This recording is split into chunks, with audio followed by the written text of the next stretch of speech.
This is the Circuit de Catalunya at Barcelona, and that is the new F-type coupe.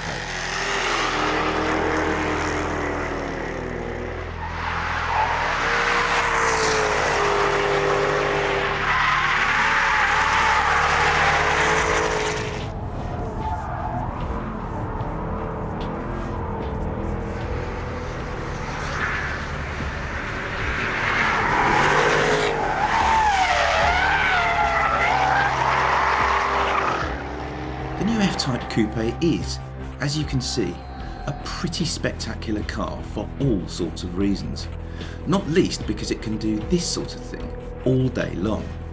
But we'll come back to the car itself in a while, and in the meantime, here's a little background story about where it came from and why it looks the way it does.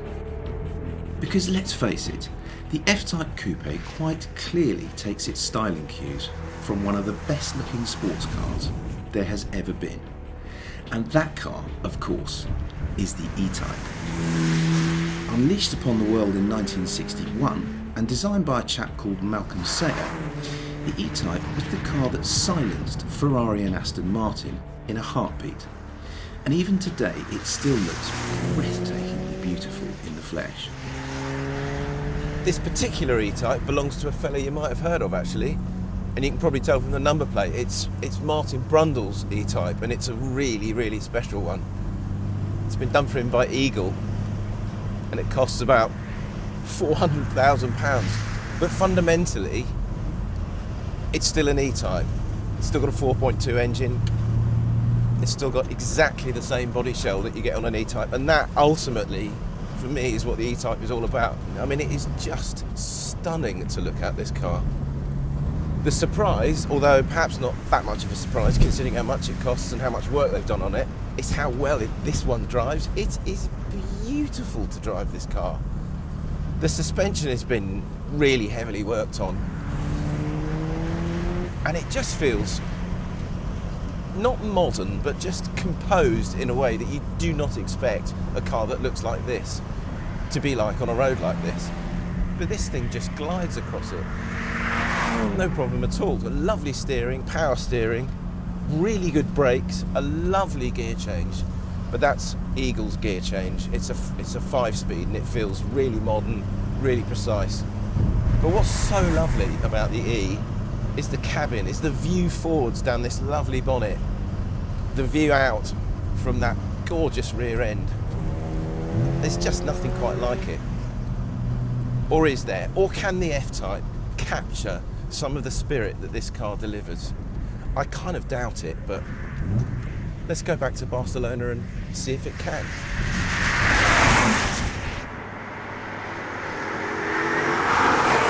So let's get this clear. This is a very brief encounter with a prototype of the new F-type coupe.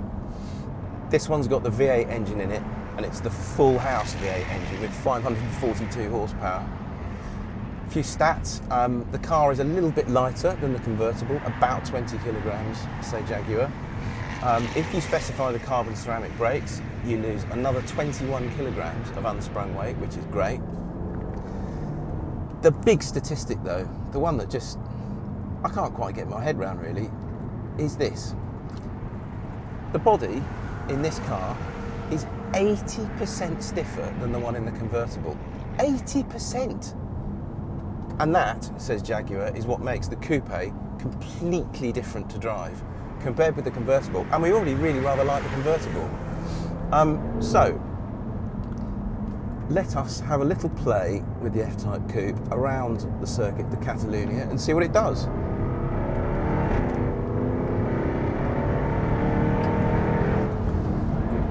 It's so nicely balanced, I have to say. I mean,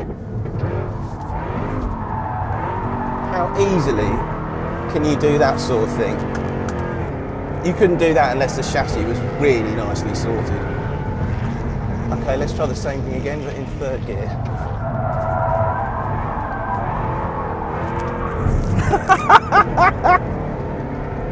Wow. This thing has got a really good chassis. A really good chassis. It feels completely different to the convertible. Oh man, you can just You can hold it sideways in third and fourth gear at nearly 100 miles an hour. And it definitely feels quite a lot faster than the convertible, purely in a straight line. I mean, the V8S convertible ain't a slow car, but this thing feels rabid even next to that. Gear change feels, well, pretty much as good as it does in the convertible, which means about a sort of 8.5, maybe nearly a 9 out of 10. But then you compare it with something like a GT3 dual clutch gearbox and maybe knock that back to a 7. It's a good gearbox, but it's not a great gearbox. This car has got the steel brakes, which are standard on the V8. You can now specify for the first time on a Jag, on a production Jag, carbon ceramic brakes, which add a fair bit to the price, thick end of 10 grand. But I just drove a car with the carbon ceramics on, and blimey, if you can afford it, if you can afford one of these things, surely you can afford the extra money for the carbon ceramics. The feel is beautiful, just as nice as the steel brakes. The power and the confidence they deliver is in a different league. You do a couple of laps in this and the brakes start to feel a little bit tired, let's face it. But on the carbon ceramics, you just do lap after lap after lap and they don't go anywhere. They're just brilliant brakes. The steering, they say, is a little bit sharper. It's kind of hard to tell, kind of hard to judge just from a few laps of a Grand Prix circuit, to be honest, in a road car. I'd quite like to get out onto a kind of proper Welsh B road to really make a judgment about the steering, but it feels good. It feels accurate and you know, incisive, and there is decent feel through the rim. You can't really complain about the steering, but you can't at the same time go right over the top and go, it's the most beautiful steering I've ever experienced, because it isn't. Another new trick that the V8's got up its sleeve is a torque vectoring system. So what happens is, you go into a corner like this and you just feel like you're kind of running out a bit, the nose is just pushing wide. Well, what happens is the inside brake just tickles the inside unloaded wheel, which just brings the nose back into line, and it just cuts understeer basically, and improves the traction a little bit as well if you keep all the systems on. Obviously, I've turned them all off because we're on a track. It's the great opportunity to have a play, so of course you're going to have a play. But when you do have a play, blimey, it's just awesome. I mean, right.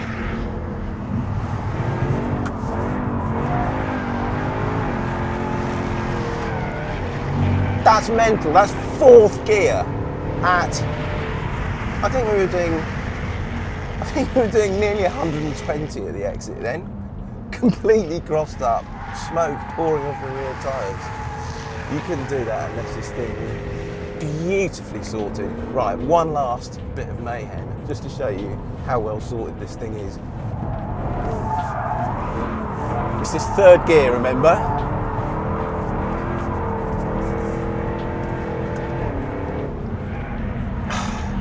The F-type coupe. Bloody marvellous car.